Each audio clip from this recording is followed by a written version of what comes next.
Hello दोस्तों, नमस्कार। गणित एजुकेशन की एक और वीडियो में आप सभी का स्वागत है। आज हम टेंसों के बारे में जानकारी देंगे। हमारा आज का टेंस है प्रेजेंट टेंस, और प्रेजेंट टेंस के जो चारों भाग होते हैं, इंडेफिनिट, कंटिन्यूअस, परफेक्ट और परफेक्ट कंटिन्यूअस, चारों के बारे में आज हम चर्चा करेंगे। सबसे पहले हम बात करते हैं कि वाक्य कितने प्रकार के होते हैं। वाक्य चार प्रकार के होते हैं: affirmative sentence, negative sentence, interrogative sentence, interrogative negative sentence. चारों प्रकार के वाक्य मैंने एक ही प्लेटफॉर्म पर देने की कोशिश की है। आप ध्यानपूर्वक देखते रहिए और आपको पूरे का पूरा टेंस का किस प्रकार से वाक्य बनाए जाते हैं वो समझ में आ जाएगा। हम सबसे पहले लेते हैं प्रेजेंट टेंस। प्रेजेंट टेंस का प्रेजेंट इंडेफिनिट या प्रेजेंट सिंपल टेंस, उसका हमारा पहला वाक्य है। एक ही वाक्य को हम प्रत्येक टेंस में देखेंगे। मोहन खेलता है, इसका जब हम हिंदी में अनुवाद करते हैं तो मोहन प्लेज, PLAYS, इसमें हमेशा एस का प्रयोग करेंगे क्योंकि हमारा प्रेजेंट इंडेफिनिट जो टेंस होता है उसमें एस या ईएस का प्रयोग किया जाता है। मैंने अगले वीडियो में ये बताया कि इसका एस या ईएस का प्रयोग कैसे किया जाता है, वो आप बाद में देखेंगे। पहले आप ये देखिए कि हमारा मोहन जो सब्जेक्ट है वह सिंगुलर नाउन है, और सिंगुलर नाउन के साथ हम एस का प्रयोग या ईएस का प्रयोग करते हैं, वो भी केवल सकारात्मक वाक्य के लिए। अफर्मेटिव सेंटेंस जहाँ पर होता है वहाँ पर ही हम एस या ईएस का प्रयोग करते हैं। अब इसी वाक्य को आप नेगेटिव सेंटेंस में बदलेंगे। इसमें आपको कुछ नहीं करना है। मोहन हमारा सब्जेक्ट हो गया। अब नेगेटिव सेंटेंस में हम प्रेजेंट इंडेफिनिट टेंस की हेल्पिंग वर्ब का उपयोग करते हैं, जो कि होती है डू और डज। हमारा एक वचन करता है, इसलिए हम हेल्पिंग वर्ब डज का प्रयोग करेंगे, और उसके साथ नकारात्मक वाक्य के लिए नोट का प्रयोग हम करेंगे। तो Mohan does not play, Mohan नहीं खेलता है, ये हमारा इसका हिंदी अनुवाद होगा। इसी वाक्य को हम नेगेटिव सेंटेंस में बदलने के लिए हम जो हमारी हेल्पिंग वर्ब होती है उसको हम वाक्य के शुरुआत में रखेंगे, उसके बाद हम सब्जेक्ट रखेंगे, फिर हमारा मुख्य क्रिया होगी, और लास्ट में हमें प्रश्नवाचक चिन्ह जरूर लगाना है। ये हमें कभी नहीं भूलना है, क्योंकि हम इंट्रोगेटिव सेंटेंस का निर्माण कर रहे हैं, तो इसमें हमारा जो लास्ट में प्रश्नवाचक चिन्ह लगेगा। अब इसी वाक्य को हम इंट्रोगेटिव नेगेटिव सेंटेंस में बदलेंगे, तो हमें सबसे पहले हेल्पिंग वर्ब से वाक्य की शुरुआत करनी है, फिर आपका सब्जेक्ट होगा, उसके बाद नोट, और फिर play. Does Mohan not play, क्या मोहन नहीं खेलता है, ये हमारा इसका हिंदी अनुवाद होगा। तो इस तरह से आप प्रेजेंट इंडेफिनिट टेंस के एक ही वाक्य को किस प्रकार अफर्मेटिव, नेगेटिव, इंट्रोगेटिव और इंट्रोगेटिव नेगेटिव में बदल सकते हैं, वो आप इस प्रकार देख सकते हैं। अब हम अगले टेंस की बात करते हैं, वो हमारा होता है कंटिन्यूस टेंस।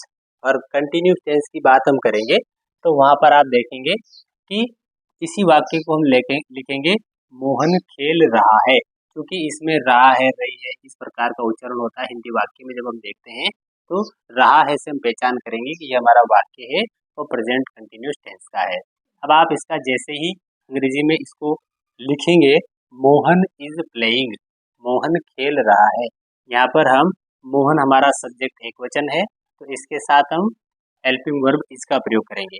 अगर यहाँ पर मोहन की जगह कोई बहुवचन सब्जेक्ट होता तो उस स्थिति में हम आर का प्रयोग करते हैं।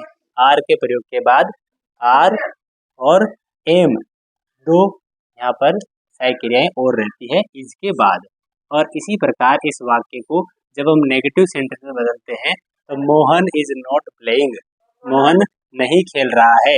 और इस वाक्य का इंट्रोगेटिव सेंटेंस बनाने के लिए इज मोहन प्लेइंग, क्या मोहन खेल रहा है, और क्वेश्चन मार्क हम जरूर लगाते हैं, एक बार ही लगाएंगे, आप इस चीज का ध्यान रखें। और इसी वाक्य को जब हम इंट्रोगेटिव नेगेटिव सेंटेंस में बदलते हैं तो हमारा शुरुआत में हो जाता है हेल्पिंग वर्ब, फिर हमारा सब्जेक्ट, फिर हमारा नोट, और हमारी मुख्य क्रिया आ जाती है। तो इज मोहन नॉट प्लेइंग, क्या मोहन नहीं खेल रहा है, ये इसका हिंदी अनुवाद होगा, ये इसका उच्चारण होगा। तो इस प्रकार आपने देखा कि किस तरह से एक ही वाक्य को हम प्रेजेंट इंडेफिनिट और प्रेजेंट कंटिन्यूअस में देख सकते हैं। अब मैं आ जाता हूँ इसका तीसरा भाग, प्रेजेंट परफेक्ट। ये हमारा प्रेजेंट परफेक्ट टेंस है। प्रेजेंट परफेक्ट टेंस में जब आप हिंदी वाक्य की पहचान करेंगे तो वहाँ पर चुका है, चुकी है, चुके हैं, ऐसे शब्द वहाँ पर आता है। तो मोहन खेल चुका है, अब हम अंग्रेजी में ट्रांसलेट करेंगे, मोहन हैज प्लेड, मोहन खेल चुका है। ये हमारा अफर्मेटिव सेंटेंस हो जाता है, सकारात्मक वाक्य हो जाता है। इस वाक्य को जब हम नेगेटिव में बदलते हैं तो नेगेटिव में बदलने के लिए कुछ नहीं करना है, हेल्पिंग वर्ब के बाद में नोट का प्रयोग करना है। ये नियम भी होते हैं जो आप धीरे धीरे मैं इन्हीं वाक्यों में आपको समझा दूंगा आपको कैसे प्रयोग करना है। मोहन हमारा एक वचन कर्ता संज्ञा है, इसलिए हम यहाँ पर हैज का प्रयोग करते हैं, और यदि ये बहुवचन होता तो हम यहाँ पर हैव का प्रयोग करते, और उसके बाद में हमारा वाक्य जो पहले लिखा हुआ था वही हमने लिख दिया played. Mohan has not played, ये हमारा नकारात्मक वाक्य हो जाता है। जब इसका इंट्रोगेटिव वाक्य बनाया जाता है तो आपको मैंने पहले बताया था, हमारी जो हेल्पिंग वर्ब होती है उसको हम वाक्य की शुरुआत में लिखते हैं, उसके बाद हमारा सब्जेक्ट, फिर हमारी मेन वर्ब लिखी जाती है, और लास्ट में क्वेश्चन मार्क हम कर देते हैं। तो हैज मोहन प्लेड, क्या मोहन खेल चुका है, और इसी वाक्य को जब हम लेते हैं आपका इंट्रोगेटिव नेगेटिव में तो हैज मोहन नॉट प्लेड, क्या मोहन नहीं खेल चुका है। इस प्रकार यह एक वाक्य चार प्रकार से अफर्मेटिव, नेगेटिव, इंट्रोगेटिव और इंट्रोगेटिव नेगेटिव में हम बदल सकते हैं। अब हम आ जाते हैं प्रेजेंट परफेक्ट कंटिन्यूस टेंस पर। इसको आप ध्यान से देखेंगे, इसमें क्या होता है, समय होता है या समयावधि होता है।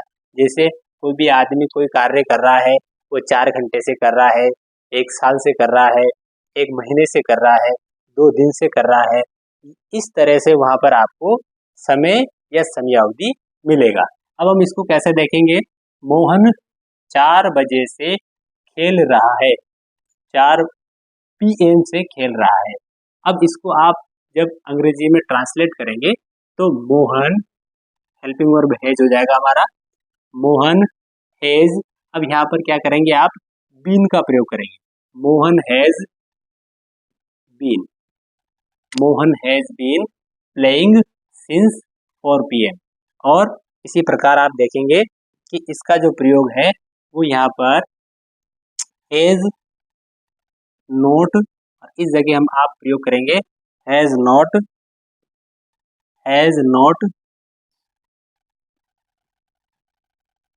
Been playing since 4 PM। अब यहाँ पर आप देखेंगे हमने सिंस का प्रयोग किया है। सिंस जब कोई निश्चित समय होता है, यहाँ पर देखिए आपको 4 बजे से, यानी कि फिक्स समय है 4 बजे से ही वह खेल रहा है, तो ये निश्चित समय है। अगर यहाँ पर आता 2 दिन से, 1 दिन से, है ना, तो उस स्थिति में हम 4 का प्रयोग करते हैं, जो मैंने ऊपर लिखा है इसमें सिंस और 4 का प्रयोग होता है। और जब इसका हम इंट्रोगेटिव वाक्य बनाते हैं तो हैज मोहन, फिर यहाँ पर हम लिखेंगे been, has Mohan been playing since 4 PM। और जब हम इसका इंट्रोगेटिव नेगेटिव सेंटेंस का निर्माण करेंगे तो इसमें हमारा हेल्पिंग वर्ब से शुरुआत होगी हैज मोहन, उसके बाद हम not been playing since 4 PM, और ये हमारा इंट्रोगेटिव नेगेटिव वाक्य बन जाता है। इस प्रकार से आप सभी टेंसों को बारी बारी से देख सकते हैं। आज हमने present perfect, present continuous, present indefinite और प्रेजेंट परफेक्ट कंटिन्यूस, प्रेजेंट के जो 4 भाग हैं उनके बारे में चर्चा की है। अगर आपको ये वीडियो पसंद आता है तो लाइक करें, चैनल को सब्सक्राइब करें। धन्यवाद।